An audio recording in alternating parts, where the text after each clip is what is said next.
Nature just keeps cycling and going around and around and around. And nature is always way ahead. Next spring, there will be leaves. Where will they come from? Those leaves? From the trees. How did the tree make those leaves in the spring?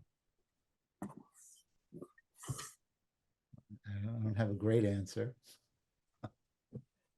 Since summer solstice, since way back there in June, the trees have been working very hard